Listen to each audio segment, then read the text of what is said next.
That's how you do a season finale.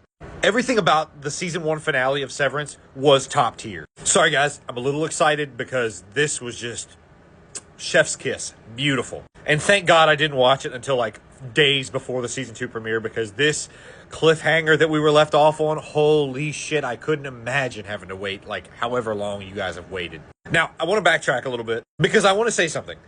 This season did not necessarily capture me early on. I was interested. I was fascinated by the premise. I wanted to see what we would find out, where they would go with the story, because it is a fascinating premise. But all in all, like, we didn't really see much progression for the first half, and in the back half, we really started seeing things take off. And I don't want to say it was slow or anything by any means like that. Like, obviously, we were flip-flopping between the innie and the outie version of Mark, and there was just a lot to cover. But I was not wrapped until the end of episode 8, beginning of episode 9.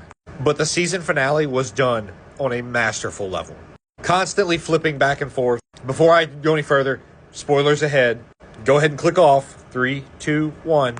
But the constant switching between Helly, Irv, and Mark kept you on the edge of your seat every moment, and you never knew how long Dylan had. That constant anticipation of, like, when are they going to get caught? How much time do they have in their outie bodies? The realization of who Helly is. Mark getting to find out that Gemma is alive. The realization that Dylan has, like, several children. Irv making another desperate attempt to try to get to Bert. All of them just trying to do the best with what time they have, because they don't know if they'll get another chance. All of this leading up to the point where Mark realizes that Cobell and Mrs. Selvig are the same people. I was on the edge of my seat this entire episode. And all the way up until the very last moment where he tells his sister that Gemma is alive. Oh my God. All in all, the show has done a really great job of, like, not answering the questions that we do have, but giving us answers to questions that we didn't even know existed, which is just laying more and more foundation for what we will see ahead. I will say my assessment of Helly's outie was very accurate. My assessment of Irv's outie, probably not that accurate. He seems like a pretty okay guy. Not that we got a lot of context, but he seems normal enough.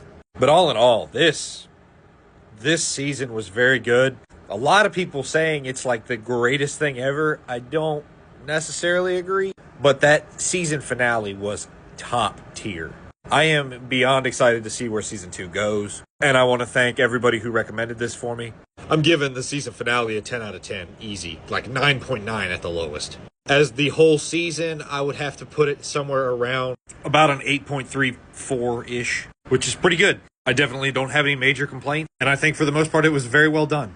One last thing I'd like to touch on, though, is the idea of the innies getting to experience an outie's life, or their outie's life, for the first time. I think that was done so well. Like, imagine you're living your life as this person who has never lived life on the outside. You know little to nothing about it, and you are given 2 hours time frame, maybe an hour's time frame, to try to change the course of the rest of your life, knowing essentially nothing. You don't know who you can trust. You don't know who's there to help you. You don't even know anybody. And the reality of it is that you only have one shot, so you have to make it count. I think they did a good job of how they handled the situation. Mark really relayed all the information he needed to his sister. Helly threw a bomb in the face of Lumen. And Irv didn't do shit.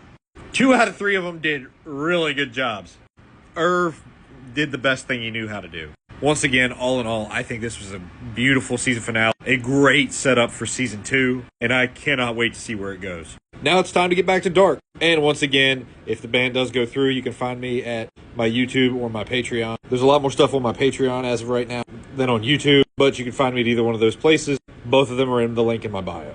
Again, thanks to all you guys, and have a great week.